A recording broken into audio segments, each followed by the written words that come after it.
want it. If we don't get it, shut it down. If we don't get it, shut it down. We don't get it. Shut it down. Mr. Chair, Yes. members of the Law and Justice Committee, good afternoon. For the record, my name is Michael Heavey. I'm a retired King County Superior Court judge. I was on the bench for 12 years, 3 months, and 28 days. Our country has more than its fair share of wrongful convictions. But can you imagine being charged with a crime you did not commit, convicted by a jury of your peers, and then sentenced to a life in prison, maybe even put on death row? In the Bible it says, "So you do unto the least, you do unto me."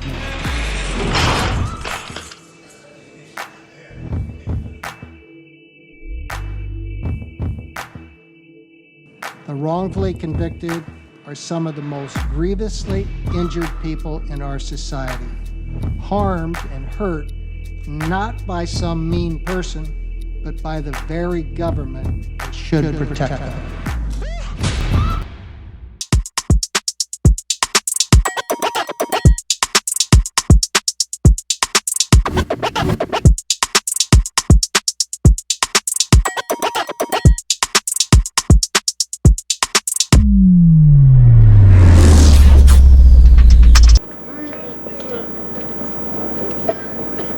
Good morning. Good morning. My name is Jeff Deskovic, and I'm the founder of the Jeffrey Deskovic Foundation for Justice, which has as its goal freeing wrongfully convicted people.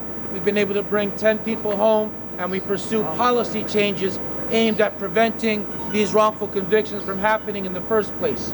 I'm an attorney, but most importantly, I was wrongfully imprisoned also. I was there for 16 years. I caught my case when I was 16.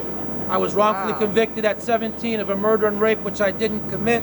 And ultimately, I was exonerated through DNA testing 14 years ago. The man next to me, John Whitfield, in prison for 25 years, hasn't gotten a decision in many years from the Conviction Integrity Unit. We were able to help get him out on parole so that he can be free while the slow wheels of justice turn. But his goal, like that of many other people that are here, is to clear his name. I'd like to ask John Whitfield to say a few words. Thank you, brother. Thank you. Thank you, Jeff. My name is John Devon G. Whitfield. I had 28 years of my life stolen. Listen, I'm going to be very brief. I just want to say is that my case has been pending in front of the Conviction Review Unit for almost 5 years. I've been out 8 years, and 5 of those years has just been sitting, waiting. Now, the amazing thing about my case is that a governor looked at my case, and he even actually gave me a special parole board hearing.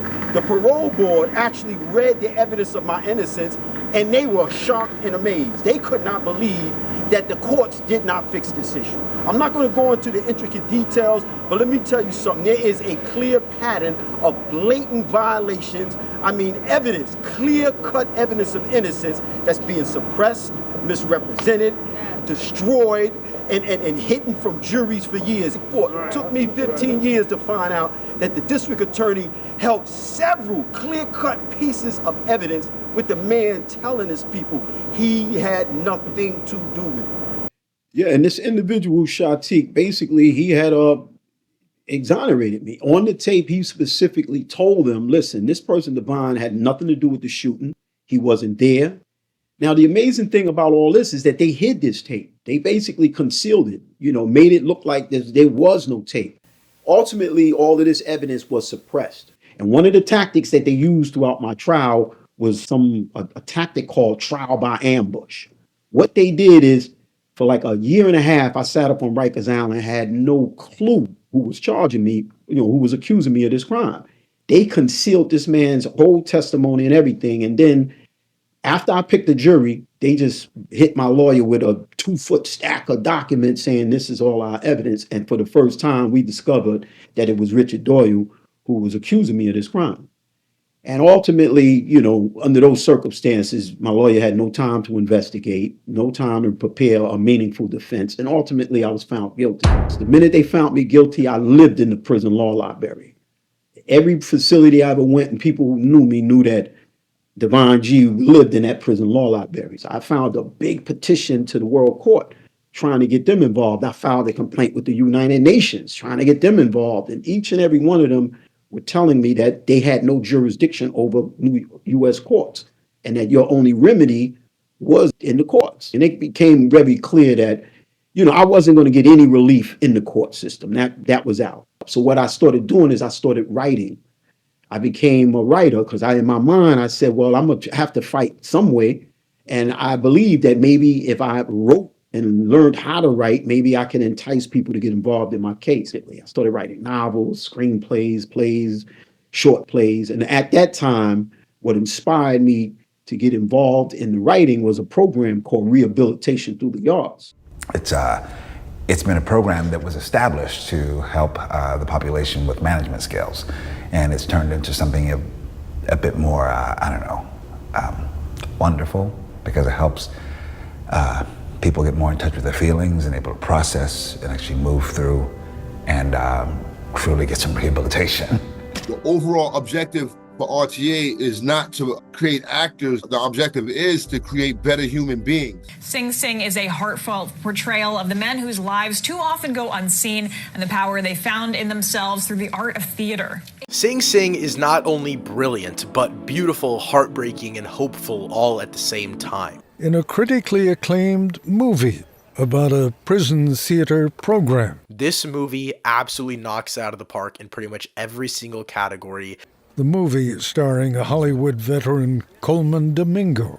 And should we just give Domingo his Oscar now? This is the man Coleman Domingo portrays in the movie.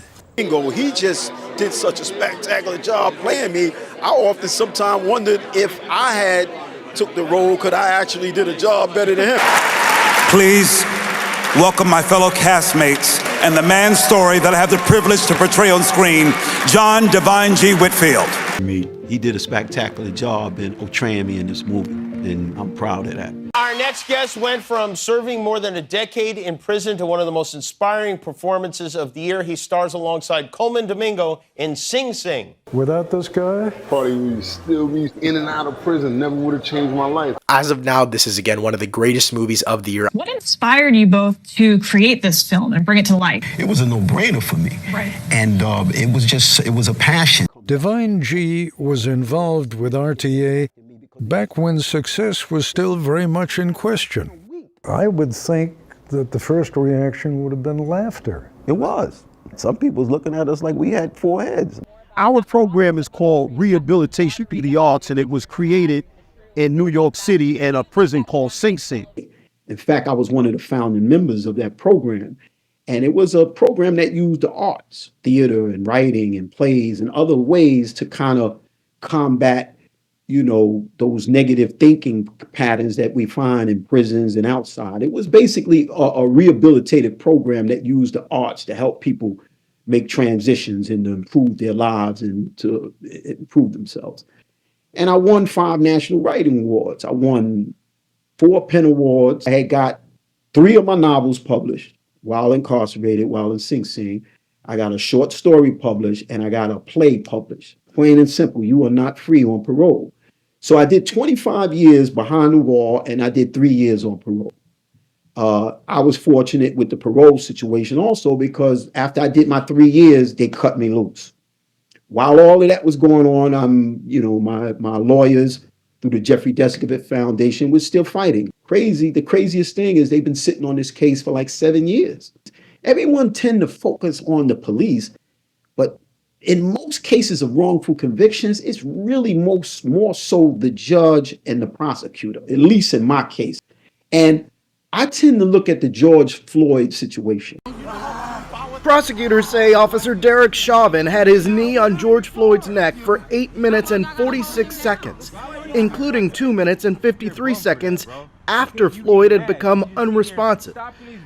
That George Floyd situation, George Floyd would have never had justice if it wasn't for the international outcry that occurred in that case.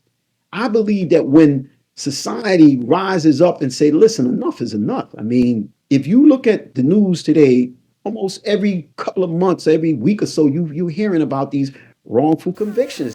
Earlier this week, a St. Louis judge overturned the murder conviction of Lamar Johnson. A judge declared Isaiah Andrews a wrongfully imprisoned man, clearing the way for him to get payback for spending 4 decades in prison. 52-year-old Christopher Dunn has been in prison for 33 years. Last week, a judge in St. Louis overturned his conviction and ordered Dunn's immediate release. Joyce Watkins spent decades in prison for a crime she did not commit because of bad science. Rebecca Lopez joins us live. Rebecca, he's finally a free man. Think about this. Spencer went to prison when he was 22 years old. He is in his mid-50s. I asked him what he planned to do on his first evening out. He said he just wanted to get reacquainted with family.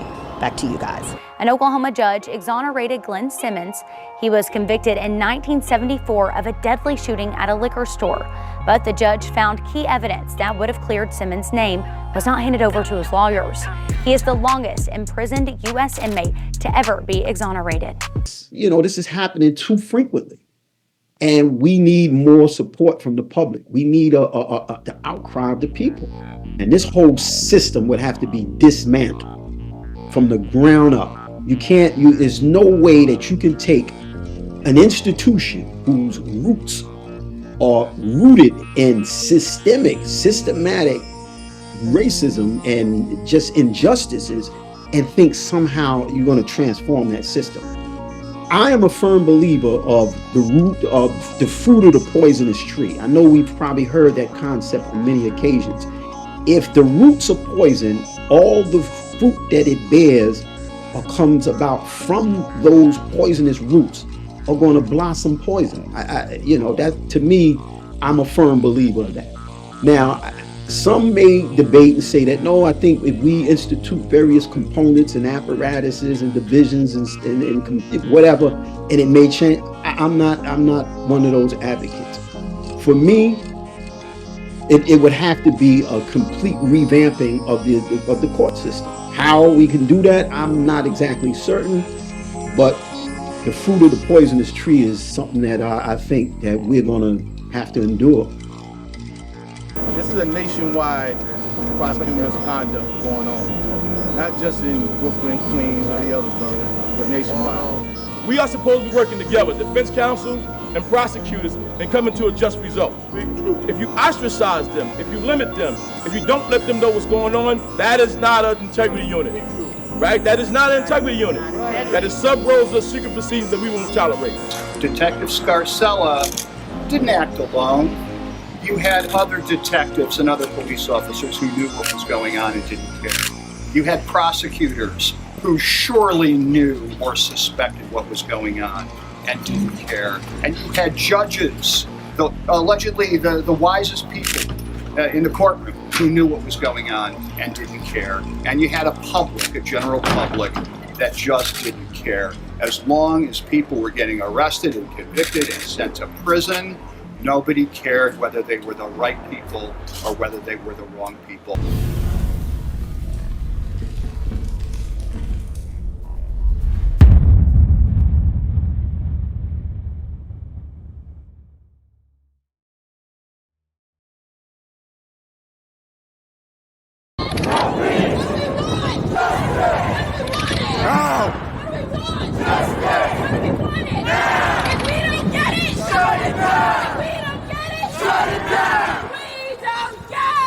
Shut it down.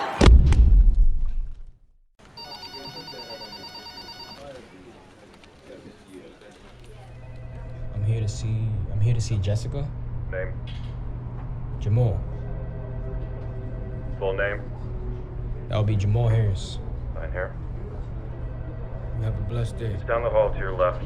Next.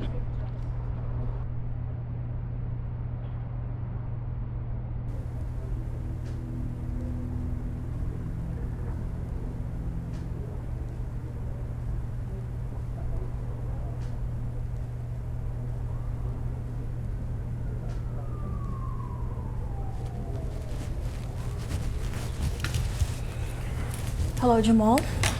How's everything been going? Yeah,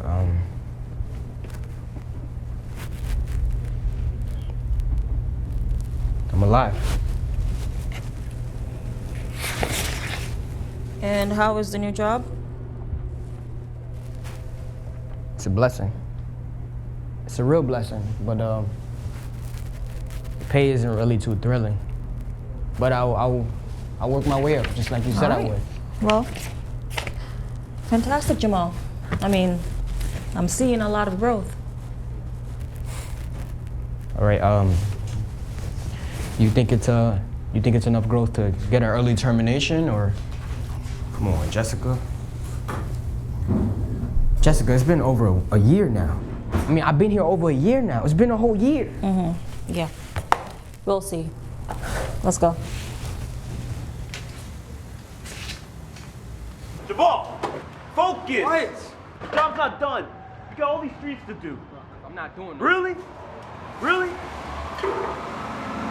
Look, Jamal, I didn't have to hire you. If you don't want to work here, you can go somewhere else. Otherwise, get back to work.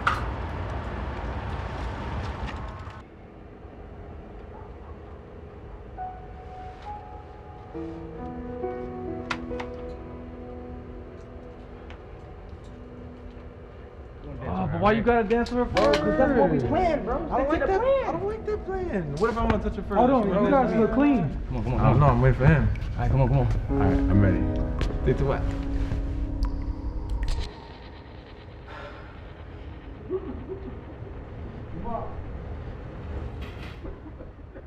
Yeah. I'm coming now, Pop.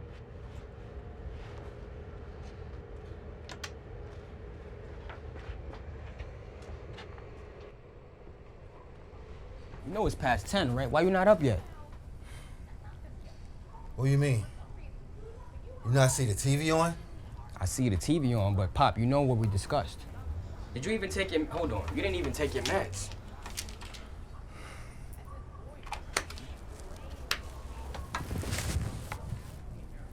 Slow now, slow. Jamal, he's not gonna help me. Pop, come on, don't talk like that. You know you got some life in you still? You still got life? All I know is you're gonna be the last black man on this block. Oh, word? For real. Things sure have changed.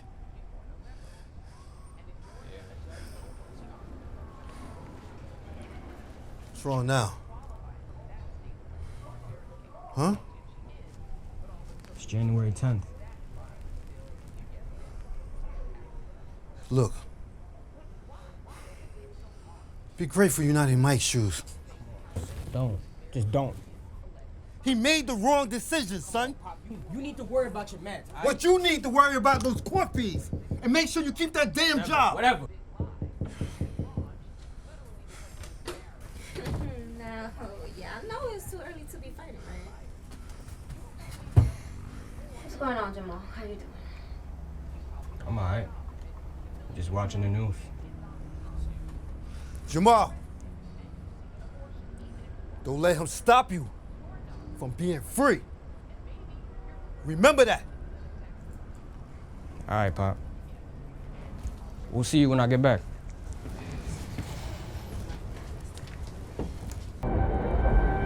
Jamal.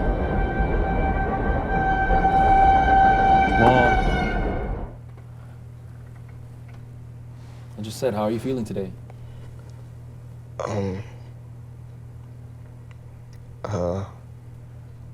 Fine. Is anything bothering you? I just keep thinking about this one person.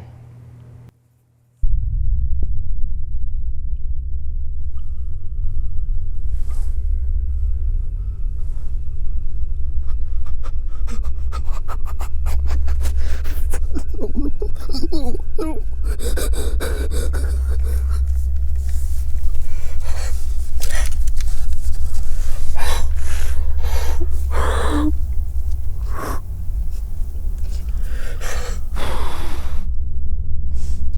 When does this ever end?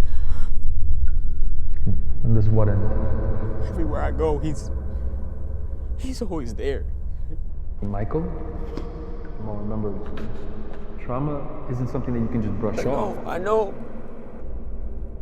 It's just something about that night. I don't. What is it about that night?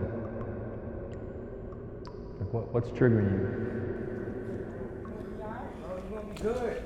You about to go in there and it's gonna be fine. Okay, but they don't sell to underage, man. You're not 21. Bro, you know what? Matter of fact, I'm gonna go inside, right? Since you wanna be all scary. I'm not scared. It's just. All right, whatever, man. Just go. I'll wait for you here. Bro, I'll be right back, bro. Chill. Just hurry up, please. Thank you.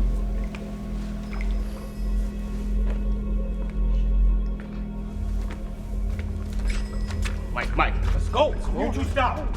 Hand it over now. What? Drop that shit now. Drop what? I don't know what you. I'm not fucking playing with you. All right, sir. Jamal. Here you go, sir. We'll be on our way now. You're not going anywhere. Cops already on their way. Whoa, What cops? Yo, what are you doing, bro? Stop!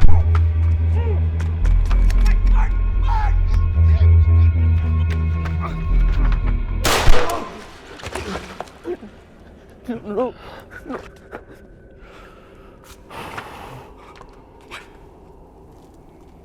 Mike, put the gun down. Put the gun down, Mike. No. Mike, we gotta go. Mike, come on, we gotta go. Go. It was just a mistake. It's okay. I didn't know this would happen. Okay. A year ago today, I fucked it all up. What happened a year ago? They gave me probation and Yeah, you got probation because you got misdemeanor. Guilty, man. I didn't mean to do it. It was a mistake, though. Mistake, you know this. He was trying to kill me. I had to protect myself. Get up, wait, no. Get off me. I'm just a kid.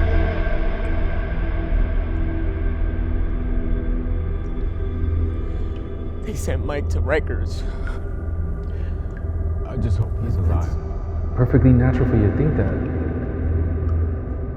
So we can focus on you letting go, or this is gonna continue to control you? I can't. Like, it's hard, man. How am I supposed to be free when every move I make, they're watching me? It's like everything I do. I know I'm gonna see him again.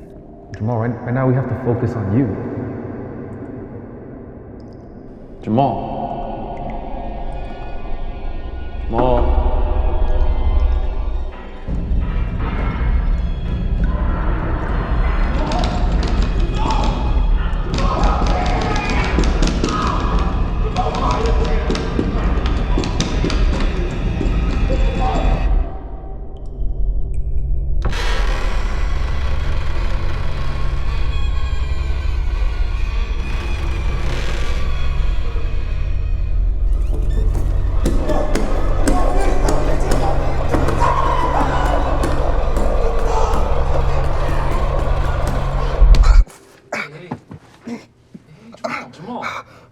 Jamal, take it easy. No. Just breathe. You're all right. Just breathe. Just breathe. Okay? You're good. You mind if I take this call? Yeah, go ahead.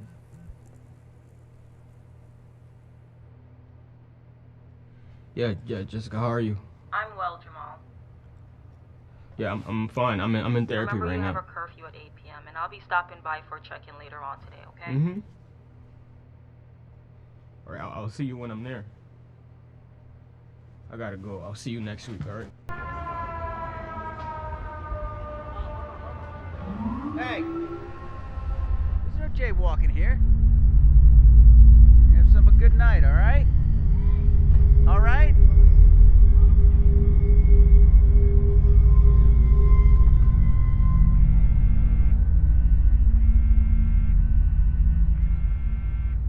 Hello? No, he's unresponsive. Mr. Harris. What Mr. happened? Harris. What happened?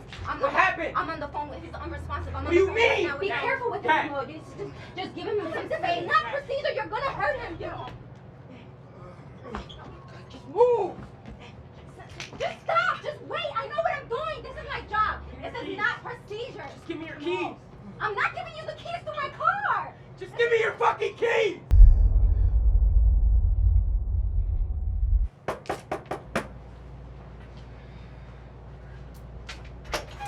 Good afternoon, ma'am. Good afternoon. You must be the nurse. I am here to check in on Jamal. I'm his parole officer. Sir. Sir, are you okay? No, my dad needs medical attention. My dad needs help, all right? Excuse me, sir. Just calm down. What's going on? My dad is in the car. He can't breathe, and I don't know what to do. He needs medical attention now. George Harris. George Harris. Where's your father now? He's in the car. He can't breathe. May I help you, man? Officer, this man is on probation, and he has violated his curfew. He needs to come with me right now. No, I didn't do anything. Right now, Jamal. I didn't do anything. I don't know what she's talking about. Okay. It's out of my hands. Please cooperate, okay? What do you mean cooperate? Cooperate for what? Put your hands behind your back. Get down on the floor right now. Okay, all right. Okay. Jamal, stay calm. Just listen to me. Just listen to me. Jamal, no! Jamal, come on! Just listen to me! Just listen to me. Alright, please. Just listen to me. Dad, just listen to me. Stay down. Just listen to me.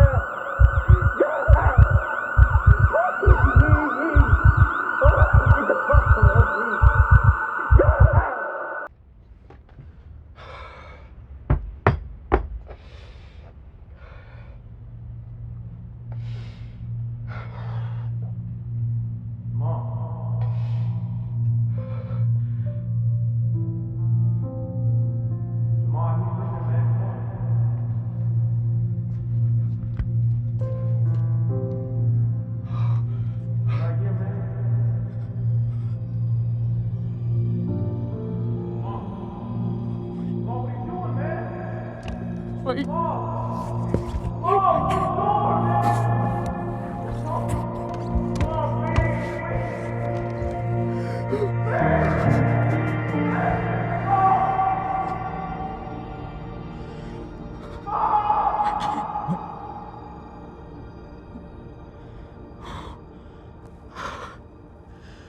I'll see you. Wait.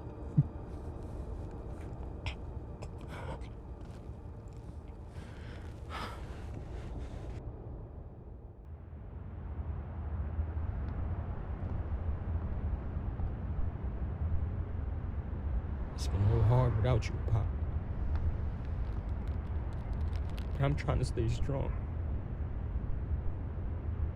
I know you're watching over me.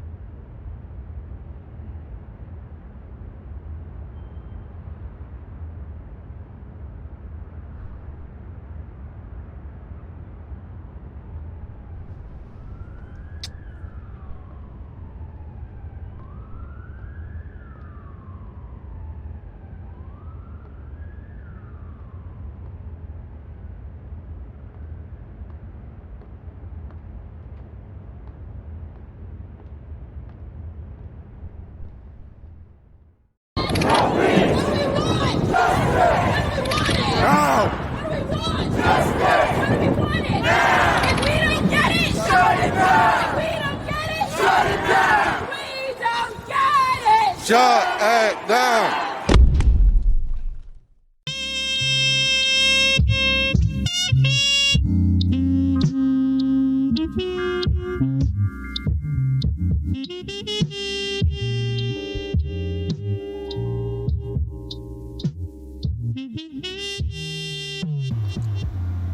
America was created by the most oppressed people in the nation. We rise out of necessity. I am that person. Growing up, I had a strong sense of injustice. Little things throughout my childhood that stood out to me. the way my behavior was policed in primary school, camp, Sunday school, and sports. I've always felt restricted, surveilled even. Can I live? In my teenage years, I spent a lot of time reading and listening to jazz. I took my grandfather's Jazz Masters Nina Simone CD, bought it home, and I was a changed person. Every cut was raw, and I felt it in my soul. Mississippi Goddamn would be playing while reading Asada's book. I was sprouting in my blackness. So when our people are put in these concentration camps, we suffer as well. So let's take that moment.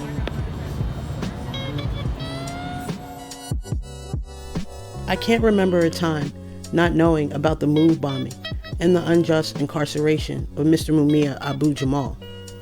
On May 13th, 1985, in Philadelphia, the day of the bombing, I was 2 years old. I was at my grandmother's house, who lived on the 5800 block of Addison Street, about 5 blocks away from the bombing. My sister was 4 years old. The rest of my family was there, and we were celebrating Mother's Day. Black Philadelphia is small, and my family was blessed that day. I do not remember a time in my life when I did not know about the bombing of the MOVE family. 14 years later, at the age of 16, I decided to start my activism. That year, Philadelphia hosted the largest rally for Mumia to date. That day, outside of City Hall, thousands of people came from all over the world to stand up for this brilliant man, Mumia. The man that I've seen on the news is always in handcuffs and in prison uniforms, being walked out of a courtroom or to the jail van. I recognize the power of the people is how we get free that day. I brought a lawyer to him the next morning. So what I like I say, he's like a son to me. So, and to see what's left of him, it's a shame. So can we say free Mumia? Oh, free Mumia, it's been my whole purpose. And I testified at his trial. Oh, definitely, that's been one of my main hopes. And, oh yes, free Mumia, it's like my son. Black people united will never be defeated. Free Mumia, free them all.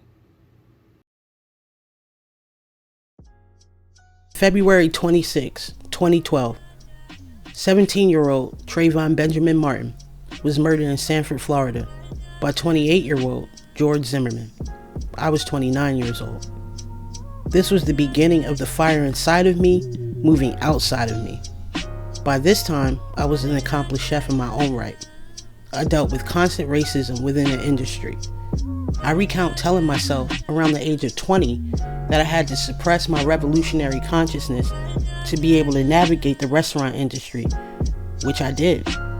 I only read fiction, cooking magazines, and budgets. The microaggressions I dealt with, I suppressed with a smile.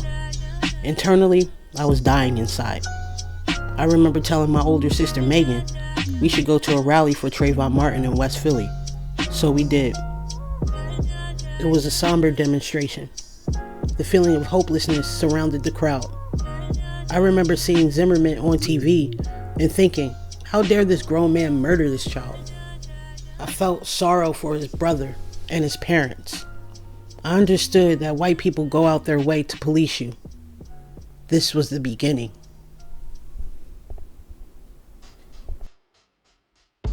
Trayvon Benjamin Martin went to space camp. The assassination of Black futurism. 2 years later, on August 9th, 2014, an 18-year-old named Michael Brown is murdered by Ferguson police officer Darren Dean Wilson in Ferguson, Missouri. In the next coming weeks, my inner loud rage, the boiling emotion I have developed ever since childhood surrounding fairness had finally risen to the top. I have always been a night owl, so during the Ferguson protests, I would stay up till 3 to 4 a.m. watching Ferguson live streams. I've also always been on Twitter, so I am considered a Black Twitter original. And with that being said, I automatically was tapped into the main Twitter threads, sending out real-time information on the ground. I can't express how this vast online community demonstrated cooperative effort. We would look out for our folks on the ground. Between tweets and live streams, we all had each other's back. My little sister and I would talk at nights. I remember her telling me later on that was the time she knew I had changed. And she was right. You're mad, you're racist. If you're mad, you're racist. Special children need to sit. If you're mad, you're racist. If you're mad, you're racist. You don't like being uncomfortable. What do you think black people feel? Everyone wants to be heard, I was told. So I made sure I bought myself the loudest bullhorn. The political climate of that time was too powerful for me to dim what I already had filled up inside of me. I was now 32. My career was established. I had financial access I hadn't had before in my 20s. And I had a flexible schedule that gave me time to get more involved in organizing for the first time in my life. I started attending community coalition meetings and protests surrounding police terrorism in Philadelphia. By the summer of 2015, I became Minister of Defense for Action Against Black Genocide, a cell group of Philadelphia for Real Justice. Both groups I helped found. I started planning disruptions around the city to bring attention to terrorism Black Americans faced. Comrades from the Trayvon Martin Organizing Committee, the MOVE family members, and many people not formally associated with organizations. Shouts out to Philly Coalition for Real Justice. Either you help me load my gun or get the fuck from me. That's a direct quote from Morgan Malachi, the Bull Bay, AK-11, Philadelphia 215. Let's get it.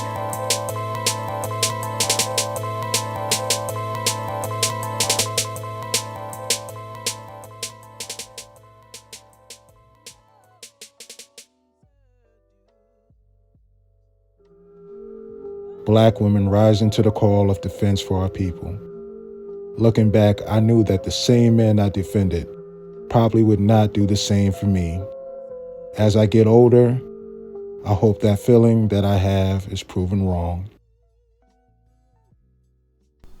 Myself and my sisters, Megan and Mallory, who were with me pretty much every step of the way, became part of Philadelphia's Black Resistance, a long-running tradition of Black Americans in the city organizing for justice.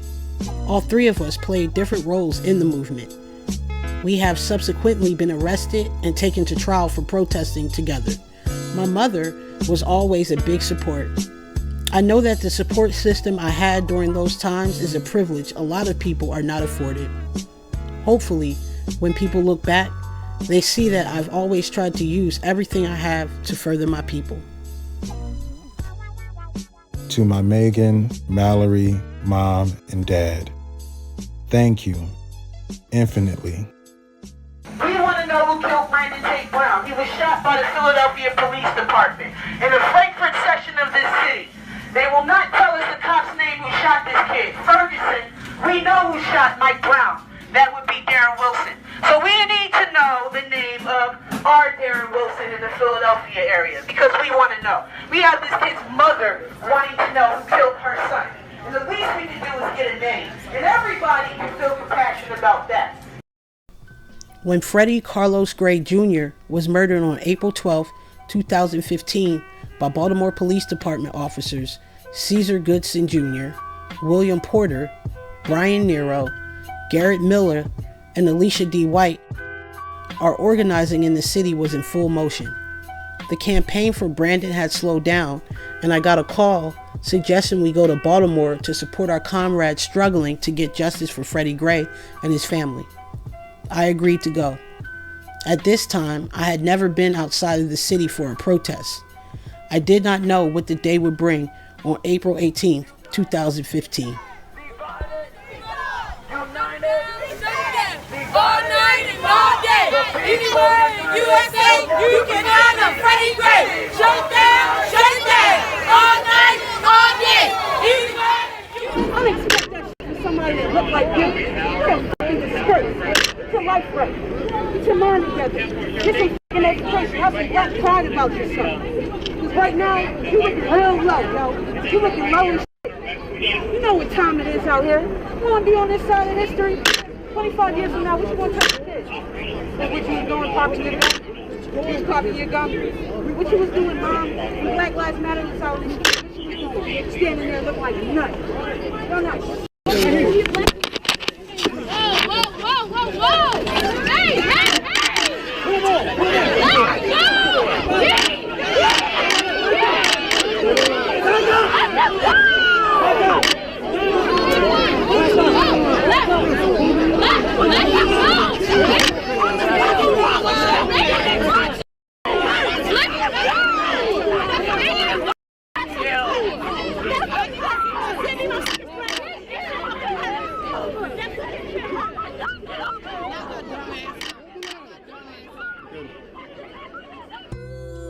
The righteous are fearless and afraid, all at once.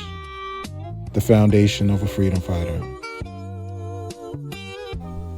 From the death of Trayvon Martin in 2012 to the murder of Freddie Gray in 2015, my head spins at all of the experiences. All the demonstrations, disruptions, trials, lawyers, bail, jail support, mutual aid, and more. This period in my life guided me to my justice claim. And now I sit here at the age of 41, and I'm just firmly invested in my justice claim. Because Harriet Tubman led us and Cali tasked us. I fight for lineage-based reparations now, for the descendants of U.S. chattel slaves.